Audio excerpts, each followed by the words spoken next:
leaders and saviours of the wild right to oblivion and ecstasy. Good! Now we four amends, let us free the universe with our own peculiar brand of heavy metal. Can you see this fucking... Why didn't you go to fucking art college then? Well, I've got a jolly stiff arm. We've been through this 1.5 times. You must have enough to put on your silly record. Absolutely. I'm not a fucking ignorant person. Well, I don't think you can be very funny about metal. All right, we're recording. We're rolling, Jimmy. We're rolling. Okay. How do we do this again? Welcome back, listeners. God. Smooth. Welcome back, rockers and metalheads. Have we played the theme tune? Has that happened before this? Last episode was the premiere. Yeah, know that. But the theme tune. has it like come before, or do we say like welcome and then it goes? No, I've got a good idea for how I'm going to use the theme tune this time, but it depends on what we talk about during the episode. Oh. But yeah, I'll tell you after. No, don't bother. I'm not that bothered. Don't care. I was mildly interested, and no, I'm not. Okay, how have you been? Yeah, very well, thank you. Very nice. You had a nice day. Yeah, it's been alright. So you went really high then. I mean, it's been a day where it's 6:10 and I've got some wine, so it's been that day. Nice. Have you got one of those signs that says it's wine o'clock? Wine's Day. Oh, Wine's Day is quite a good one. Although it's Thursday, isn't it? It is Thursday, yeah, but don't tell anyone. It's supposed to be Wednesday. So, yeah. Okay. So, welcome to Camo Pod with Madness, episode 15. I believe this is 15. This is the podcast that everyone's talking about, where we review old issues of Kerrang and Metal Hammer and maybe other things we haven't got to yet, from the 80s, the greatest decade. Would you agree with that? Yeah. Although 90s, though, I'm getting quite nostalgic for the 90s. Are we going to do some 90s Kerrangs at some point? Well, I can do, but it all just going to be grunge nonsense. Not necessarily. I think there's going to be some like hair metal bands. I was thinking more like Friends and Curtis Tigers and stuff like that. We can talk about Curtis Tigers if you want. Simply Red, Michael Bolton. Although he spans every decade. Do you know a good fact about Friends, right? And we're watching Friends now. We're rewatching Friends now. I mean, this is not 80s or metal, so don't switch off. I'm not going to talk about Friends all the time, but don't you find when you rewatch it, you tend to like a different character more or a different way? Like the very last time that we watched it all the way through, I was dead into Ross for some reason. Not like fancying, just thought, oh, he's the best character. Yeah. But like now, I think I'm more thinking Chandler. I don't know. But it's just weird and how it changes. Maybe it's the stage of life you're in, whether you're relating to someone more at that stage, maybe. Yeah, I think last time I watched it, I really disliked that one where Phoebe was pretending to not believe in evolution. I don't think I realised that halfway through she changes her opinion. But I was really annoyed with it. And like this time, I'm like thinking, oh no, she's just playing, she's just having fun with it, isn't she? Yeah. Okay, so my fact about Friends. Okay. And I might have been hallucinating. I think it was like one of the many lockdowns, wasn't it? We were watching it in the first time we rewatched it. Yeah. And we've obviously not got to that point yet because I've been looking out for it. But on Monica's fridge, at some point in that series, she has the cover of Return to Olympus by Malfunction, right? Okay. So Malfunction were just a two-man group from Seattle, and they became Mother Love Bone, and Mother Love Bone became Pearl Jam, right? But I didn't know that. This is, I mean, you don't, there's never a close-up, but I'm convinced that's what it is. But it's already like 95 or 96, so it's like several years after that would have been seem like someone who would have been into. They're sort of like glam rock meets Kiss meets sort of punk. But I'll point it out when we see. I mean, I could be completely wrong about it, but I'm convinced that that's it. Well, fun fact: did you know that they've got a Yorkshire tea tin on their shelf? Yes, because you pointed that out. Yeah, and we had that exact tin full of sewing stuff. Yeah. Like you do. But yeah, how weird is that? It was the gold metal Yorkshire tea tin that they gave away. Like when tea bags obviously had the thing where you could buy the Yorkshire tea tin, which I don't think they've done for a while now. But yeah, how weird is that? So like super exotic in New York. Yeah, and I don't think it was after they'd been to London. I think it's before that, because obviously it makes sense if they go to London for Ross's wedding and then they get it. That would make sense, wouldn't it? But I don't think. I think it's before that. Just interesting. Well, I mean, it's possibly not interesting, but it kind of is interesting. I mean, anything you notice is interesting, isn't it? I mean, the other day, I think it was Joey's room. Welcome to the Friends podcast. I'm positive. Again, you don't see this stuff close up, but I was positive that there's a wind-up Jack Nicholson Joker from the first Batman movie. You said that, yeah, like a tin toy, and I'm sure it just sort of had the look of Jack Nicholson, even though it was in the background and probably wasn't that at all. But But why wouldn't it have been that? It could be. It could. Yeah, it could be. I mean, if you know, write in. Let us know. Let us know. What are your opinions on Friends? Don't say wow. Don't do that. Just don't. Look, all opinions. If you don't like Friends, just move along. We don't need to have a conversation about it. So other than Friends from like 7 years after it's still a million years ago. We're still talking about old things now. This is classed as retro. Yeah, this is a nostalgia podcast, isn't it? Because we talk about when we veer off from the magazines that we talk about, we still talk about old shit, don't we? Well, that's because we don't know we don't know any new shit. Yeah. So this week, I've got an issue of Kerrang from October the 10th, 1987. Okay. But before we go into that, I just wanted to go through some of the charts with you. And I think we've looked at a similar chart to this, so I won't go through everything. So the Bee Gees were at number 1 with You Win Again, right? You remember that song.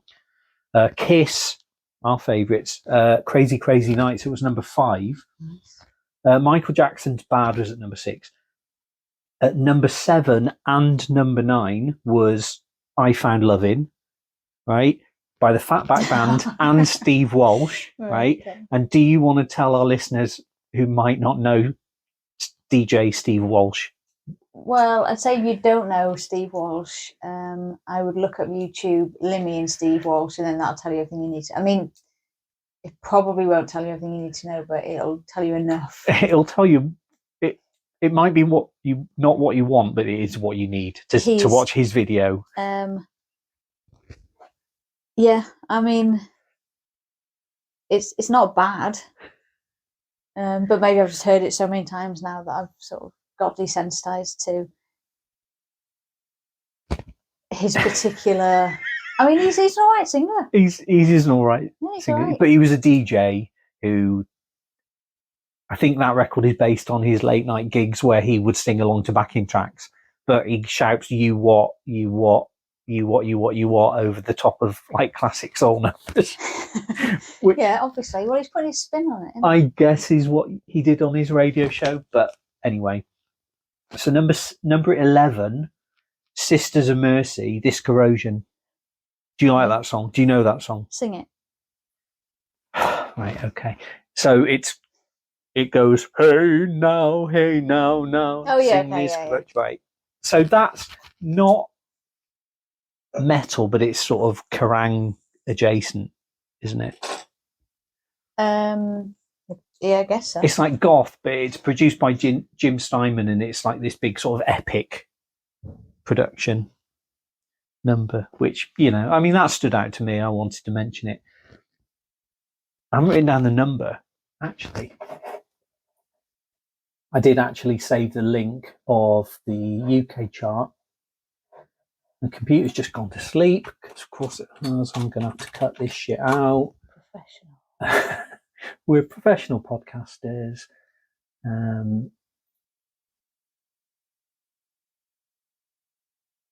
Right, so somewhere in the not sort of mid reaches of the chart is a song, O Tapau, number 31, Heart and Soul. So there's this song, Hey Matthew by Carol Fialka. Okay. Do you know that song? I don't think so. I feel like this is something Limmy's talked about, but I googled Limmy, Hey Matthew, and nothing came out. So I'm gonna play you this song. I was going to say, oh look, Alice Cooper, but it's on. You created that. Okay. It's on one of our many playlists. If this is your first episode, you're probably thinking, why the fuck are they talking about Friends and Steve Walsh? Because metal. Get over yourself. Look, you can't live on metal alone. There's other stuff in the world, isn't there? Yes. It's 90% metal, 10% other shit. Every episode we make a YouTube playlist of some of the stuff we talk about. Got this Corrosion on there. But so yeah, this weird novelty hit by this guy called Carol Fialka. Grammarly.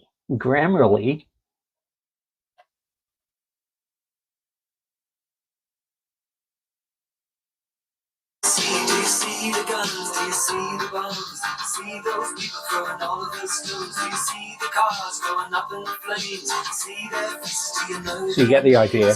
Hey, Right. when you're watching TV, hey, Matthew, what do you see? Christ,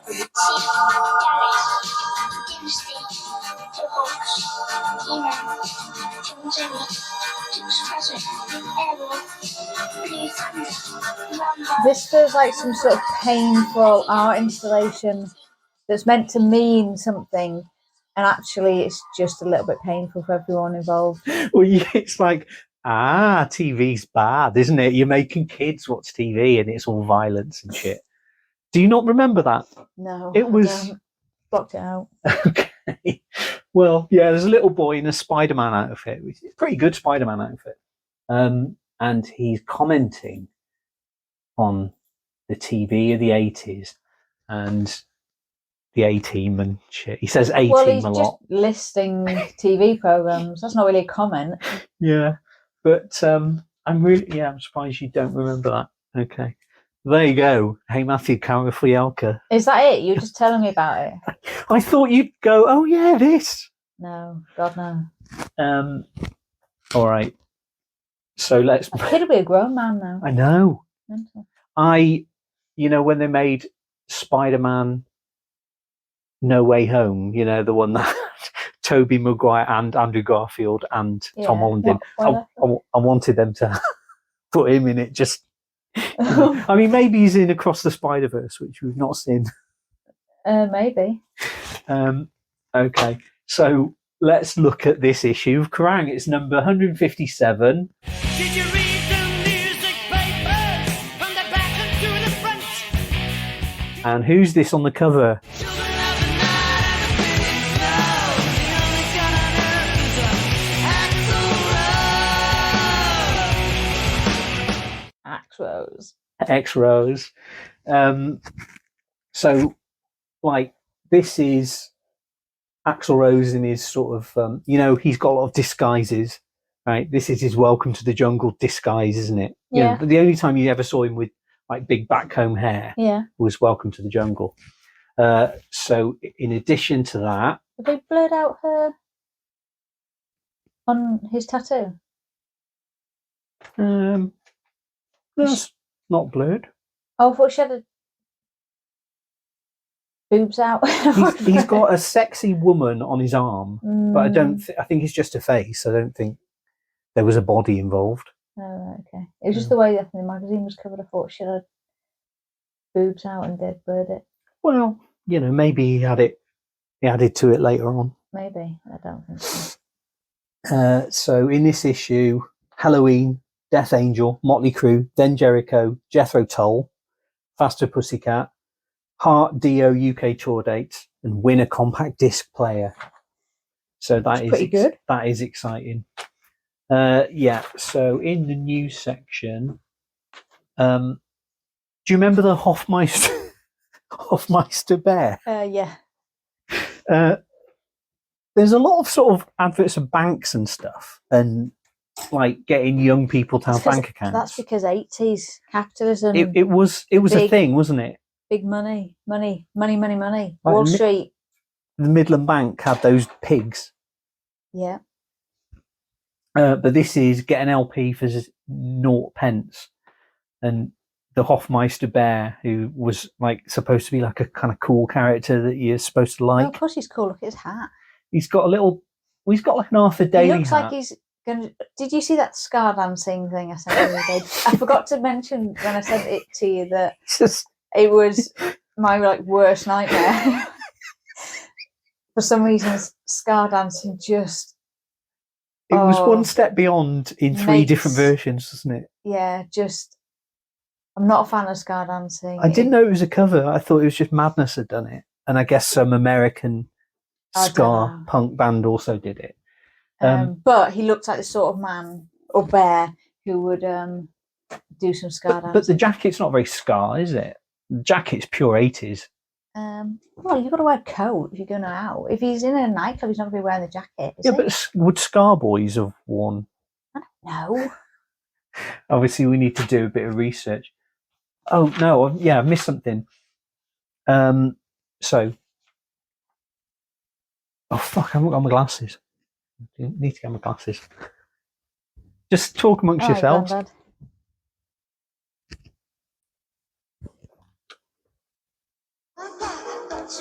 Sorry. Edit that bit out. Oh, I edit nothing. I always say I'm going to edit everything, I never do. So Def Jam will issue the soundtrack for the movie Less Than Zero in the US before mid-October. So have you ever seen the film Less Than Zero? No, don't think so. It's based on the cult novel by Bret Easton Ellis, which deals with dissolute, wealthy Los Angeles teenagers leading shallow lives riddled with drugs and immorality. Mm-hmm. And it seems like the sort of film you like because Robert Downey Jr. is in it, and like all people of that generation, like fucking Star, Jamie Gertz is in it. But the soundtrack includes Inagada Davida by Slayer, originally recorded by Iron Butterfly, Rock and Roll All Night by Poison, a cover of the Kiss classic. I mean, they don't really need to say that, do they? And Rockin' Pneumonia and the Boogie Woogie Flu by Aerosmith, first recorded by Huey Smith. So it's all cover versions, and it's also got Hazy Shade of Winter by the Bangles. So you know that video, I don't know if you've ever seen it, also on the playlist. Well, we should watch this film. I was going to say, because... No, that's the trailer.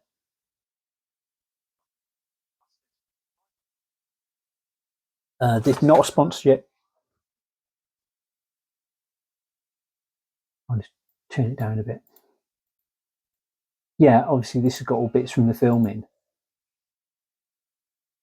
So young, sexy Iron Man's in it.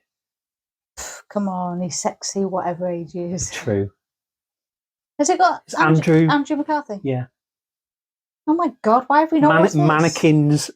Weekend at Bernie's, come on.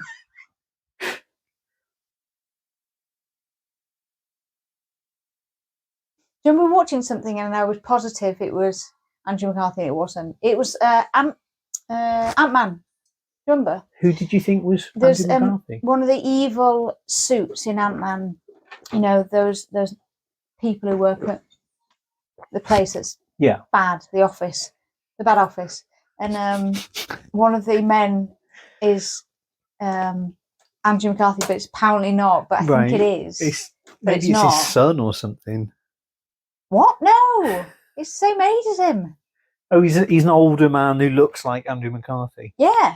And we've had this conversation, and I said, and we looked it up, and it wasn't. And I was like, but I'm sure it is, though. He changed his name for that one film. Well, look, right. I'll Google. I'm sure it was Ant-Man. Ant-Man cast. No. Was he a famous actor? Well, yeah, he's Andrew McCarthy, isn't he? No. Him, Martin Donovan. Who? Andrew McCarthy. Well, apparently Martin Donovan. This is like, you know how people think Jackson's still alive and stuff. I think this. I mean, Andrew McCarthy isn't dead, so I don't know why he's decided to. Oh, that's him younger. Martin Donovan. See, okay. same guy. Oh, right. Yeah, I remember this guy. Yeah, but look at him. What else has he been in? He's been in loads of shit. Weekend at Bernie's, 1, 2, and Mannequin. Look at him. What has he actually been in? Because that's going to bother me. Look at that. Look at that. He's uncanny. He's similar. Stop it. I went on the Wikipedia page for Ant-Man, and it's also list of films featuring miniature people. Oh, borrowers. Anyway, I don't know how. Because I saw Andrew McCarthy. Yeah. Right, got it. So also this leads into the next feature. Also, Joan Jett is on the soundtrack. Yeah, she's doing an original song, but she says some stuff in this feature that I quite liked. So Joan says she likes covering other people's songs because, quote, "I'm not the only person in the world who writes good Joan Jett songs. I Love Rock and Roll was a great Joan Jett song. It was perfect for me, but I didn't write it. That Twisted Sister a couple of years back, We're Not Going to Take It, that would have been perfect for me. So would You Gotta Fight for Your Right to Party by the Beastie Boys. There's a lot of great material out there. It's just a case of finding it." That seems like a really sort of nice, like most artists wouldn't say that. Most artists would be like, of course, I write all the best songs. Yeah. She talks about like acting because that film with Michael J. Fox that she did. That was her first big acting role. I mean, we talked about it on another episode. Light of Day, where she plays a rocker and he's her brother. Okay. you got no memory of Okay. this. I mean, it's not a well-known film, but we did have a long We conversation about it. We need a phrase for when it's one of these situations where apparently you've been talking to my alter ego. We need a safe word. I wasn't there. I think it's just called age. It's a powerful human drama and co-starring Michael J. Fox. She says, "I always used to be offered the part of some weirded out 27th century space queen." Oh, always. Okay. I mean, I want to know more about all these films that feature 27th century space queens. But there you go. So that's Joan Jett. Our next feature is about Jethro Tull. How exciting. So you are not a fan of Jethro Tull, no, are you? that's mean. I'm not a fan. I'm just not a fan.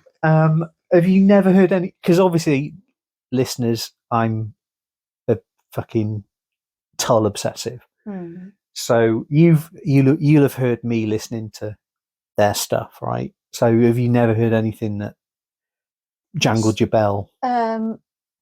Solstice bells. I mean, Christmas. that's a good.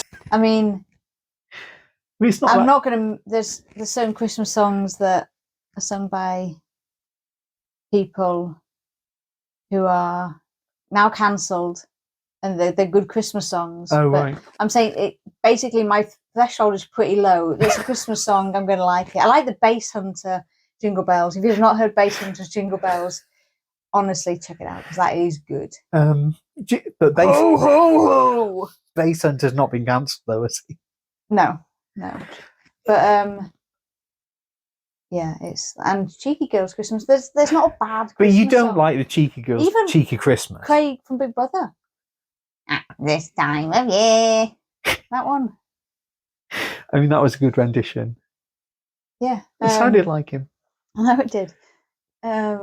Yeah, so but so no, it's a good Christmas song, but I'm just saying my bar's pretty low. To go back to talking about people who've been cancelled, Joan Jett has covered a song by a popular artist from the 70s who is now cancelled, who had a Christmas song. Big hair. Big hair, big shoulders. Okay. That guy. But yeah, there's a Jethro Tull Christmas album. Is there? Yeah. It also, that's fine. You must have noticed me putting more than Solstice Bells on our Christmas playlist. But you put some nonsense on our Christmas playlist. Yeah. There was that one year where you were meant to be putting songs on it, obviously, and then you just put something really weird, like a sort of, I can't remember, it was some sort of 20-minute television program or something. I put clips. I put like Christmassy clips, and I put like BBC announcements. Oh yeah, and stuff. No, we like that. Yeah. We've spent evenings watching BBC. Are they called idents? Yeah, idents, and like continuity between programs of people. We've watched videos of that. Yeah. I'm a big fan, but it needs to be. For some of our more normal listeners, do you want to explain the appeal of watching old YouTube clips of BBC continuity announcements? It just makes you feel good, doesn't it? It's just nice. Nostalgia. It's just nice. You do a very good impression. Do an impression. Maybe. No, I'll do it later and cut it in. Just do it. Okay, well, I mean, the sort of thing you're talking about is it's always 80s. Yeah, and they're always old, very, very well spoken gentlemen. It's before the BBC or the ITV had regional accents. It was, you had to sound like the Queen to talk on television. And they all say things like, Christmas entertainment on BBC Two. At 6:30, the Two Ronnies Christmas special. With the Kiriti Kanawa. It's that sort of thing. Yeah. I mean, I'll cut in an actual one. I mean, people don't want to hear me do it. No, keep in yours. Yours is better. I like yours. Get very self-conscious. It's one of my favourite things you do now. Yeah. That's what's keeping us together. My BBC continuity announcement. Part of it, yeah.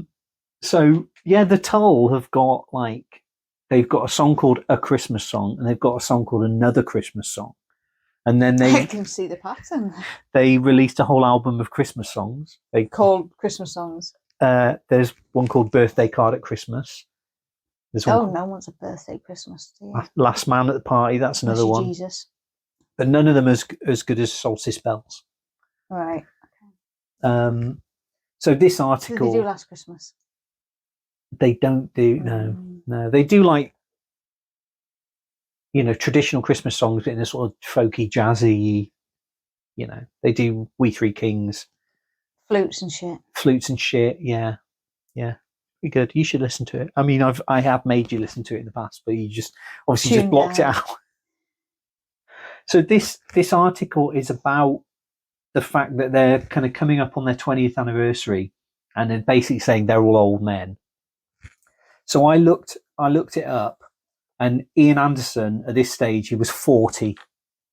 He's 40 there. As an old man, he's 40. So he's okay, cool. Slightly younger than you, and a lot younger than me. But the funny thing, have you seen him recently? He's 75 now, right? He looks all right. I mean, not to keep talking about Friends, but Jethro Tull are mentioned in Friends. Are they? Yeah, Phoebe talks about him. And she talks about sleeping with him or something. And then one of them goes, aren't Jethro Tull a band? Because she sort of talks about like an individual, and she goes, yes, they are, or something. We haven't got to that one yet. But I don't think I've imagined that.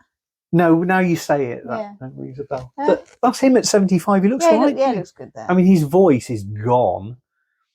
But all that whistle blowing, flute blowing. Well, he wrecked his voice in about 1984.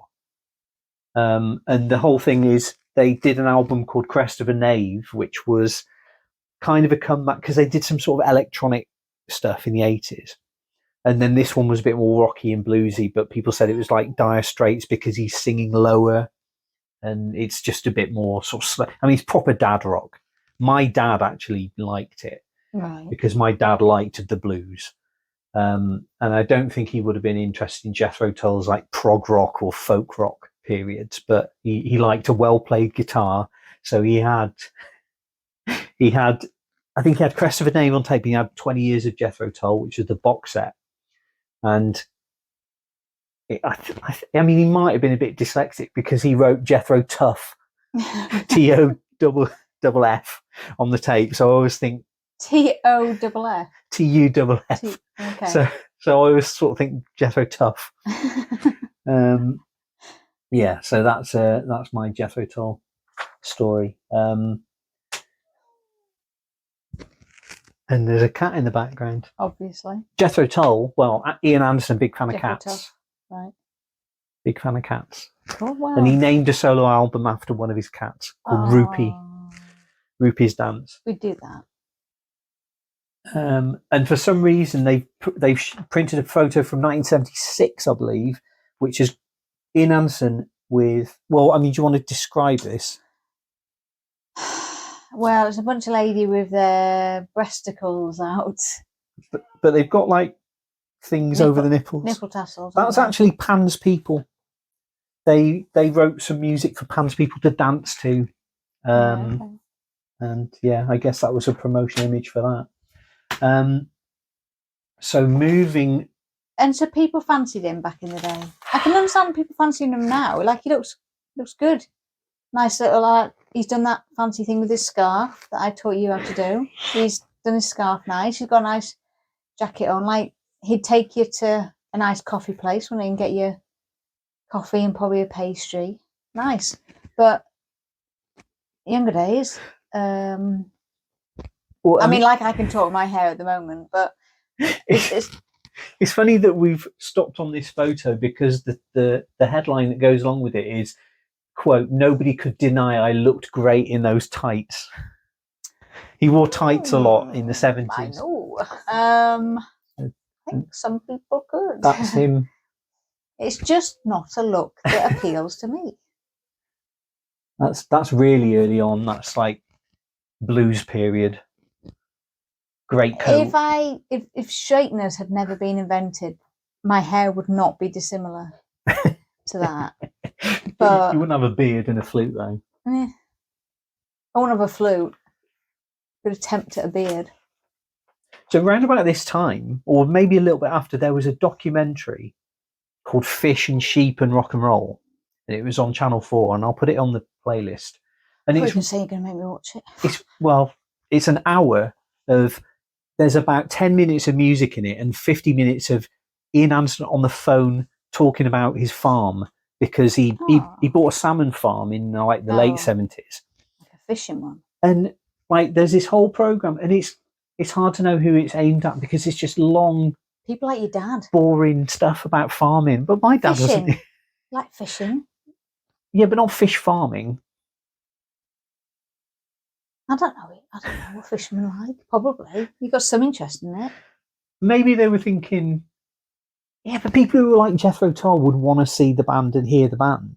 So he had a salmon fish farm. Yeah. For many years, I don't think he's got it anymore. And a fish farm's just somewhere where they breed fish and eat them. Well, they sell them to. Apparently, they were the main supplier for salmon in the UK for like places like Marks and Spencer's and stuff. Well, I mean, I know your feelings on any kind of farming, so it's not side eye. It's not great. It's not great, but you know. So there you go. I'd expect more from a tight wearing flute player. If you're not the biggest fucking hippie on the planet and you look like that, then you're doing something wrong. You should be more of a hippie than I am. Well, I think people different times. Yeah, people didn't know as much back then. Yeah. So talking of different times. Oh God. We get like a very interesting article about Mötley Crüe. So obviously we love a bit of the Crüe on this podcast, don't we? We talk about the Crüe all the fucking time. This article's got loads of stuff I've never heard before, and it's quite well written, and there's a reason for that, but we'll get to it.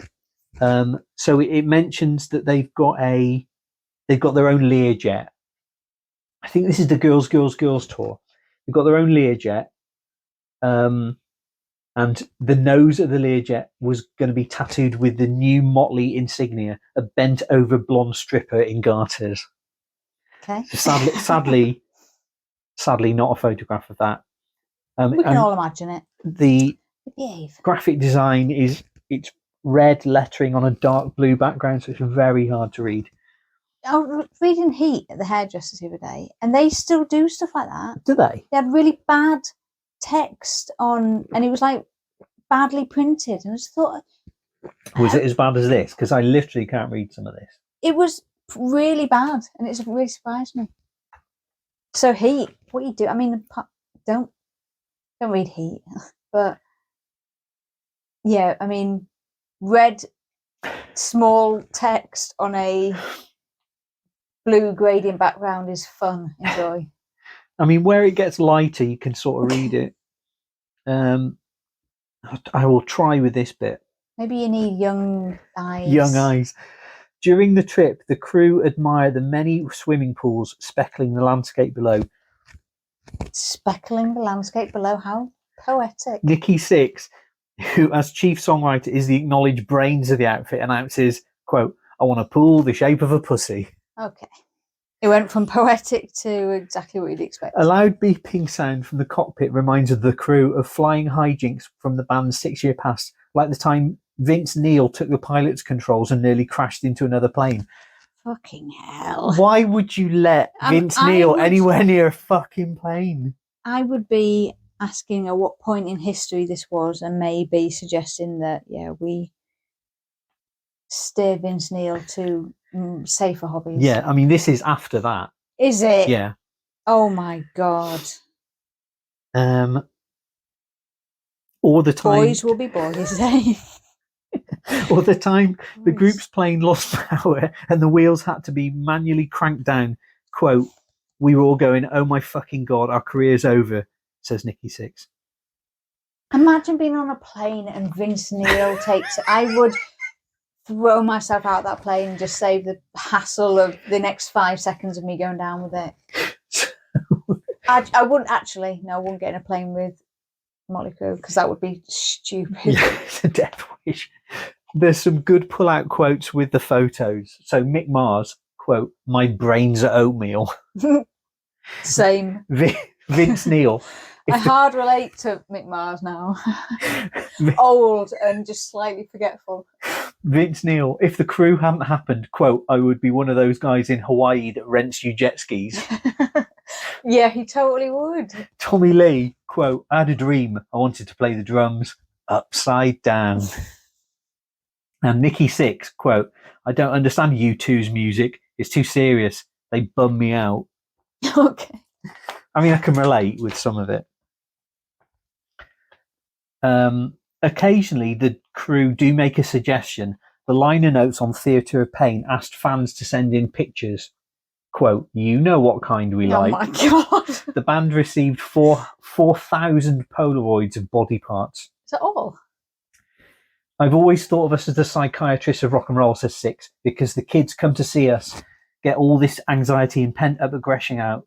That hour and a half is theirs. No one can take it away. No parent can tell them to turn it down."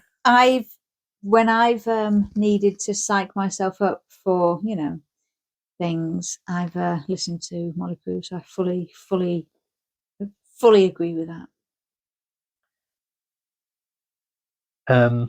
It says, originally the band had planned on, this is on stage, they planned to emerge from between a giant woman's legs. Hot. It quotes some lyrics, right? And I mean, this is sort of beyond the pale now, Oh, okay. but they published it. "She's only 15. She's the reason I can't sleep. You say illegal. I say legal's never been my scene. What song's that from? All in the name of." Oh, hey. Do you know that song?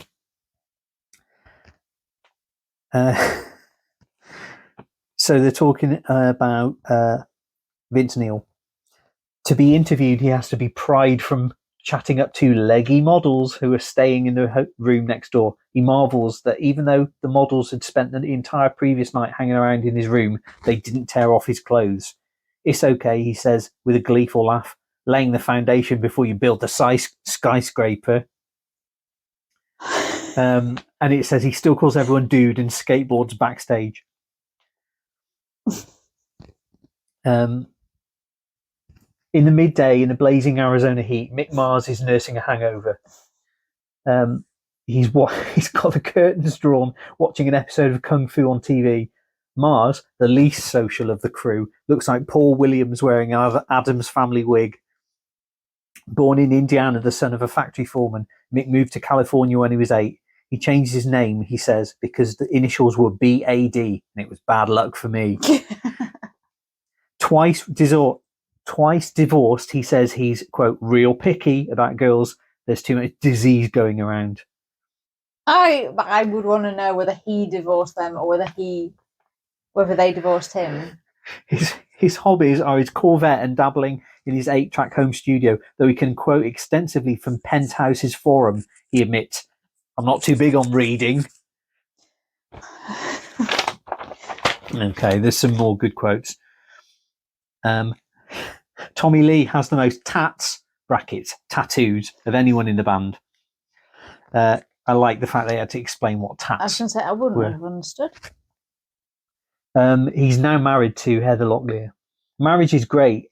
It's very cool, said the man who admits he used to fuck anything with a pulse. If I wasn't married, I'd probably be dead. The partying and stuff. Even now he's a family man, Lee has no problems with the image of women that the band projects. Quote, it never enters my mind. I really don't think about anything. I just do it. No one in Mötley Crüe is wearing underpants. So before sliding into his leather stage pants for a photo shoot, Nicky Sixx wipes his rear with a towel, which he then tosses at his bandmates, who flee in all directions.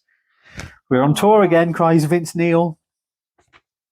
Oh my God. Continued on page 38. Oh, grim.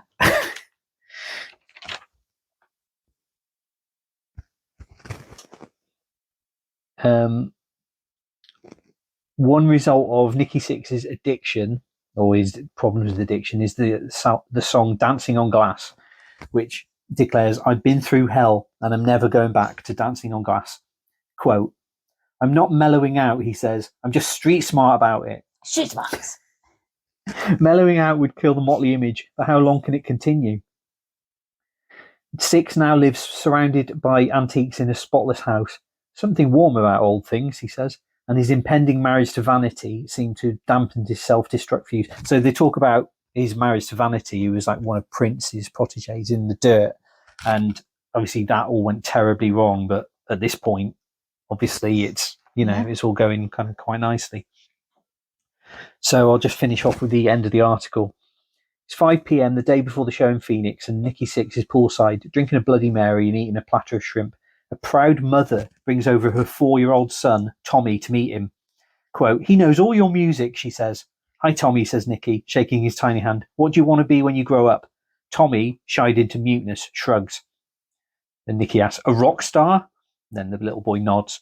Sixx is ecstatic. You don't want to be a fireman or the president? Tommy shakes his head no. Why is that? So you can get all the girls? Tommy grins. You can do whatever you want, says Sixx, clearly happy to be preaching his main message to such a ready convert. Go jump in the pool with all your clothes on. Tommy hesitates, frowning slightly. He looks at the pool, then at his mother, then at Sixx. Go for it, Sixx urges. Tommy's mother's smile tightens. That's too deep for you, she says, and grabs his arm, leading him off. I love kids, Sixx says fondly as he watches them walk away. So that says, reproduced by kind permission of Rolling Stone magazine. So the best article we've ever had about Mötley Crüe and Kerrang was from a different magazine. Okay. But, all good stuff. We should get Rolling Stones from the time. Although no one gave me them, so we'll have to buy them. Well, I think they sort of, when it comes to metal, they're not super interested, are they? You get the odd. They'll have the odd one. I mean, I guess at the time it was the most popular thing, wasn't it? So, But that article seemed a bit like someone just sort of dipping their toe into the world of the Crüe rather than. Yeah, true. So I want to read you this review. There's a review of Bad News, right? Okay. And this is by Mick Wall. And I'm going to read the whole thing. But for a purpose, I think it's very important to get into this. The funniest thing about all the Bad News, the funniest thing about this Bad News album is the amount of poison it's already stirred up. I could not believe Howard Johnson's review of them of Reading this year. I could believe he hated them. Sure, why not? I could not understand his bitterness, though. The assertion between the lines that Bad News was some sort of rip-off, a joke stretched out of recognition, the only motivation behind it of cold, hard greed. Then John Houghton, another Kerrang writer, stood in the pub and told me he thought Bad News were, quote, an insult to the real metal fans. And Dante Benuto, another Kerrang writer, wondered aloud whether it was right to charge people money to have the piss taken out of them when all they really wanted was for a band to come on and kick the shit out of them. The point they're all missing is that Bad News don't just laugh at heavy metal and its followers, they laugh with them. And he makes the point that the More Bad News comic strip film hasn't actually been on yet, and no one's seen him, although the original one, Bad News Tour, had been on. In common with film Spinal Tap, the best jokes in More Bad News are so subtle only a real heavy metal fan or musician would find them truly funny. So right on the nose is More Bad News, that when I got the chance, I asked Ade Edmondson, writer, director, and all-round brains behind the concept, whether he'd ever been seriously into heavy metal. Of course, he cried. I've seriously been into that kind of music for years. I learned to play guitar and dreamed of being in a rock band long before I got seriously into comedy. To be honest, half the reason I wanted to get a pastiche heavy metal band together was in the first place because I knew it was the only way I was ever going to get to play in some sort of band on stage. It's like what they say about the Irish telling the best Irish jokes. A good look at the detailed and witty gatefold sleeves this album. I mean, he really raves about this, and he's really, really sort of enjoying the whole thing. But I find it sort of baffling that, like, and you've seen it in some of the letters as well, people saying, oh, yeah, it's an insult, and it's like, I can't understand, like, heavy metal fans being so uptight about, you know, it's not someone taking the piss out of it. They're not taking the piss out of Iron Maiden. But there's always some people who take themselves a bit too seriously at some stage in their life. And that's just, they're just people who are taking things a little bit too seriously. Yeah, and in 1987, I absolutely took myself too seriously, and for many years after that, and probably still now. But, like, surely everyone reading this would have watched the Young Ones and been into the comic strip. And yeah. Do you know what I mean? So I think we need to watch More Bad News again, because it is a classic of the genre, isn't it? Yeah. I think it's been a million years since I watched it, though. It has been a very long time. I don't remember anything about it. Well, they actually played Donington in real life, and they filmed that. Right. But I mean, spoiler alert for More Bad News, they sort of make out that the crowd charged the stage and, like, beat the shit out of them and slit Vin Fuego's throat and stuff. Very funny. But yeah, we're big fans of Bad News. Did you ever watch any of the other comic strip films? We had Five Go Mad in Dorset on VHS that we taped off the telly, but I don't really remember. That wasn't. I think because at that point I liked the Young Ones, that felt too weird and different. So I wasn't interested. Yeah, I remember watching them back, and a lot of them, they're sort of clever, but they're not super funny. I think I was probably a little bit too young. Yeah. To maybe appreciate those. Yeah. Whereas obviously you don't have to be very old to appreciate Young Ones. Yeah. Yeah. Even though there's jokes that go over your head, isn't there, in the Young Ones? Oh God, yeah. But it's I think what I always remember was, I mean, obviously I always used to like it, but I always used to remember where it just pans to the sink, and I can't remember what it is. It's like something in the sink, something dirty in the sink, some plates are talking to each other or something, and I remember just thinking, like, what is this? But in a good way. In a good way. Yeah. But I think your heart is really with Bottom, isn't it? Yeah. I mean, for me, it was the Young Ones, and I liked Bottom, but I mean, you probably remember when Bottom was first on, don't you? Yeah, we should do a whole episode about Bottom and the Young Ones. I mean, I always go on about this, but in the Young Ones, Vivian is a punk, but he's always got like Motorhead and Rush t-shirts and Saxon and like stuff that doesn't seem very punk, and Hawkwind and very metal. Yeah, very metal, exactly. There's a review of Bridge of Spies by Tapau. Okay. What's your favourite song by Tapau? Do you like anything by Tapau? Yeah. China with Your Hands. Well, it's a good song. It's a smooth ballad, isn't it? I mean, driving home, it's on. You're gonna have a nice time. I like the song Valentine, right, which is not mentioned here. You have to sing that to me. It goes. I'll cut it in because I can't sing like Carl Decker. Come on. It goes.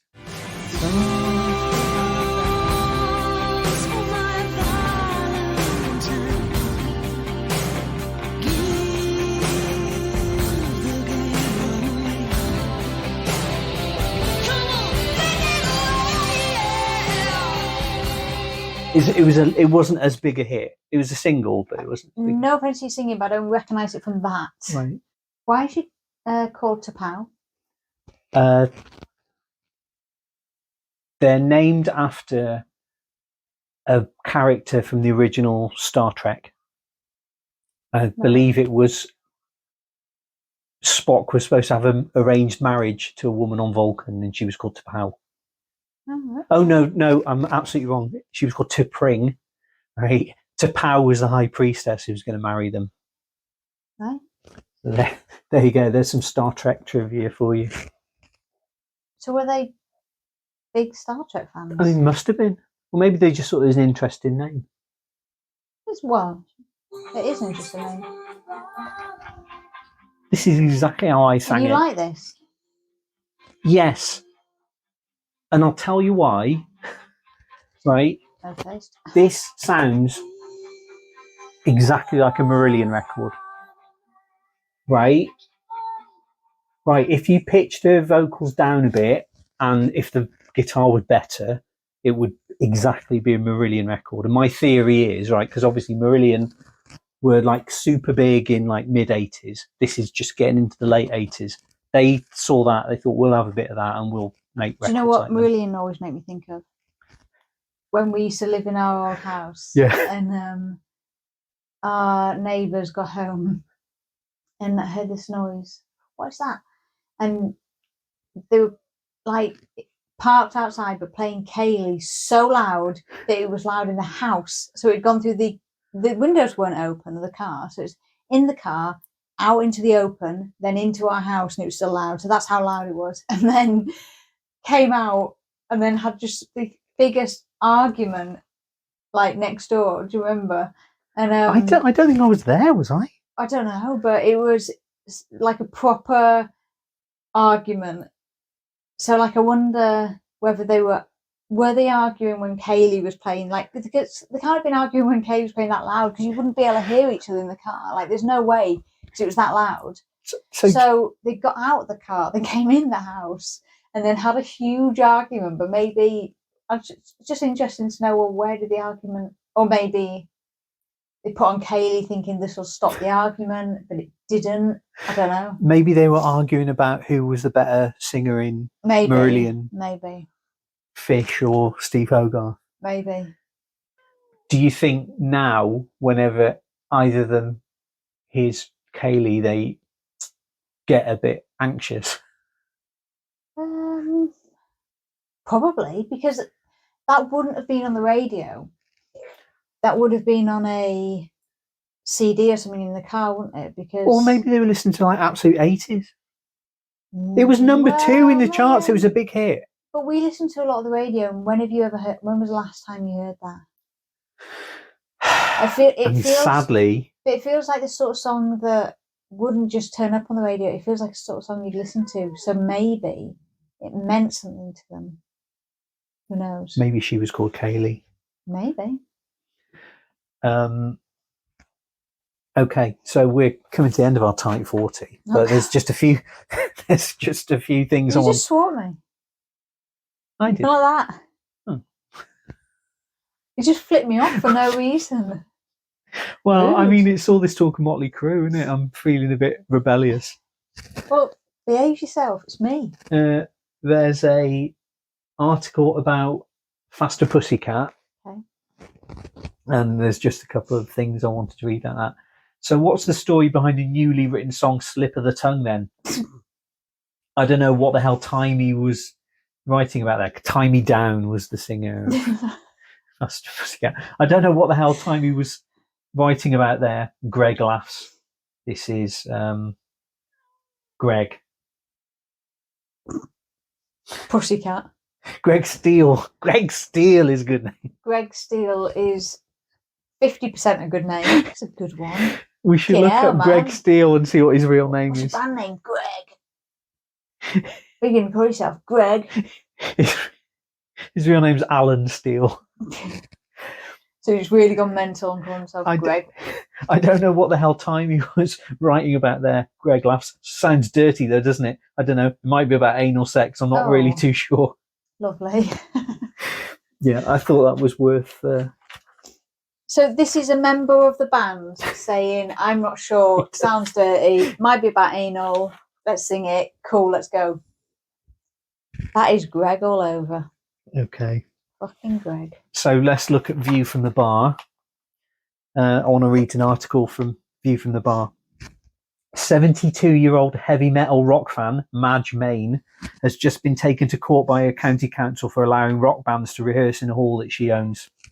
Even though the hall, an old gymnasium that used to belong to the Air Force in the Oxfordshire village of Ewelme, is 120 yards from the nearest house, neighbours' complaints about the noise forced the council last year to demand an end to the practice sessions by Madge's metal bands. She appealed against the decision. I enjoy it, and so do the lads, says the rocking granny. So why should we stop? Madge appeared in court on 29th of September. The outcome wasn't known at the time of going to press and still continues to allow bands to use her old hall. Some of the lads were willing to soundproof the hall, if that would help, but we don't know how much longer they will be able to use it after I go to court. If the court finds me, I won't have the money to pay and I'll have to go to prison, continued an angry but cheerful Madge. And I know I'm breaking the law. They're lovely, well-behaved lads who have nowhere else to rehearse. It seems silly, really. Oh. So that's a nice bit of human interest story. There's a letter. There's a PS on one of the letters. I won't read you the whole letter. Not very interesting. But PS, I have a solution to John Bon Jovi's stubble problem. Why not cut his fucking head off? Oh. I mean, did he have a stubble problem? And, right, mate. Okay, hun. Finally, we get a Marillion article. Finally. It's not terribly interesting though, so we'll go into it in another time. Can't wait. Then Jericho, do you remember them? So Mark Shaw. interesting name. Not really a metal band. Not like Greg. So there's an article about Guns N' Roses, right? And they're talking about the fact that the record cover was they had to change the record cover because it was deemed offensive.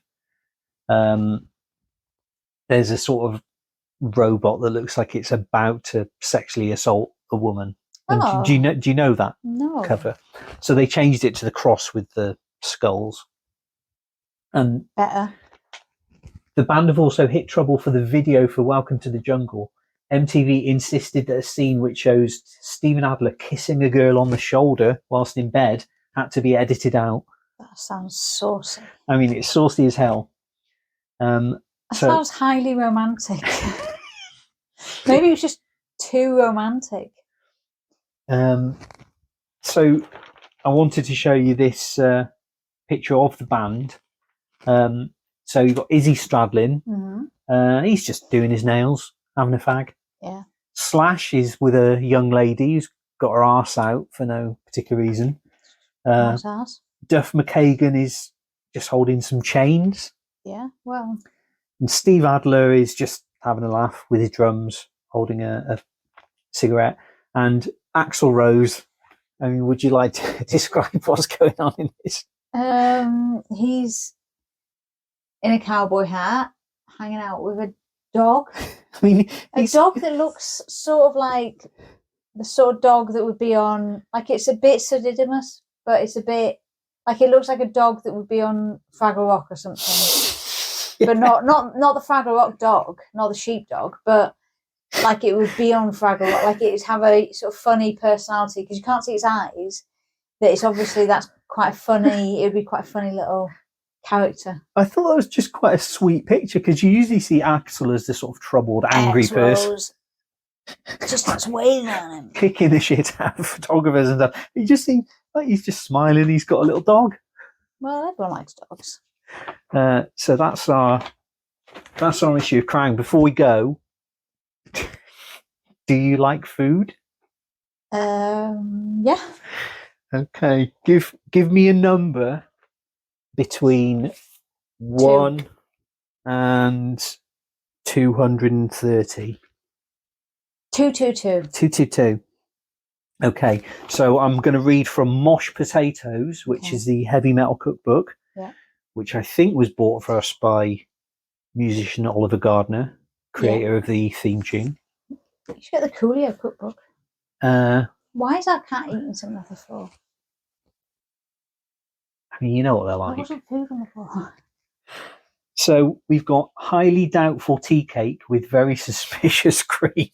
Can I unsubscribe from this? I don't want to eat something with suspicious cream. I literally never want suspicious cream anywhere near my mouth. Thank you. It's a recipe from Emily Autumn, who I'm not familiar with. Emily Autumn. What makes this tea cake so very doubtful is the addition of fresh lavender. The historical meaning for this is distrust, so be careful whom you share your cake with. Well, what does that mean? That you would distrust those people, or they? Because you've given them the cake. I'm confused. Read me the bit that explains why it's suspicious cream. And I don't like the way the cream's spelled. Creme. That makes it a bit more grim. Serve your highly doubtful tea cake with a generous dollop of very suspicious creme, which you will bring into being as follows: cream cheese, heavy cream, half a teaspoon chopped fresh lavender flowers, confectioner's sugar, and 1 teaspoon pure vanilla extract. Well, that sounds lovely. Serve with tea cakes of all sorts, but especially highly doubtful ones. And this all seems like a private joke, doesn't it? Yeah, but it sounds nice. I like lavender and stuff. Sounds all right, doesn't it? Yeah, I mean, spoon the floury goodness to your prepared loaf pan and bake for 15 minutes. So, yeah, I mean, if you want to make the highly doubtful tea cake with very suspicious cream, get your hands on a copy of Mosh Potatoes by Steve Seabury, Recipes, Anecdotes, and Mayhem, and enjoy. And we're going to leave you now because it's the end of the episode. So subscribe to our Instagram. Yeah. Follow us on Threads. Ooh, modern. And Twitter if you must. Send us an X. You've been X'd. Shit. If you're Jamie Kennedy. Jamie Kennedy experience. We'll have to put that on the YouTube playlist. Follow us on YouTube. Download the podcast from Podbean. Write us a review on Apple Podcasts. You don't really want to download it from Podbean, do you? You want to do it from Spotify or Apple? Or Spotify or Apple. Write us a review. Well, who's on Podbean? Well, that's where that's. I know that's the main core, but it sends it out to more relevant things. Should we just send people to Apple and Spotify then? I would say so. Are we having a marketing meeting right now? Because I feel like we are. In which case, I'd say I never send people to Podbean. I send people to Spotify, Apple, because that's the. But if you go on our Podbean, there's links to Apple and there's links to Spotify. I know, but don't you need to be? Oh, this is a marketing meeting. Don't you need to be signed into Podbean to see those? I don't know. I think you do. No, it's just a web page, isn't it? Let's. Anyone taking minutes? Marketing minutes. Remember to stay metal. Yeah, stay metal. # what's your favourite episode of Friends? Let's talk about Friends. Tell me. Tell us. What is your favourite episode of Friends? That's a good question. I think the episode that's made me laugh the most was I know what you're gonna say. Ross's trousers, Ross's leather trousers, which is very metal. Yeah, it is. Because when I saw that for the first time, because obviously now we know rewatching things, nothing to surprise. When you watch it for the first time, that was very, very funny. So that was the one that made me laugh the most.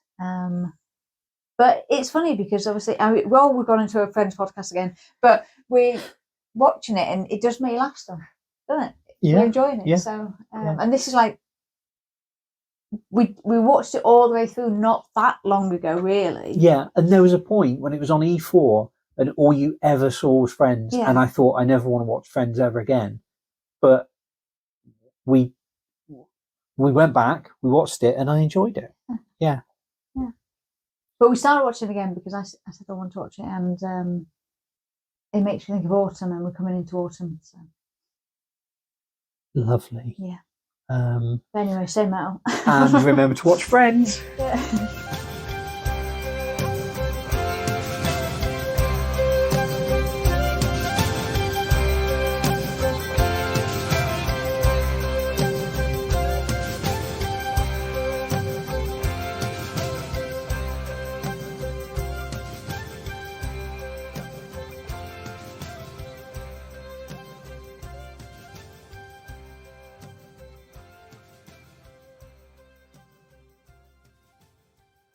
Hey, Santa, pass us that bottle, will you?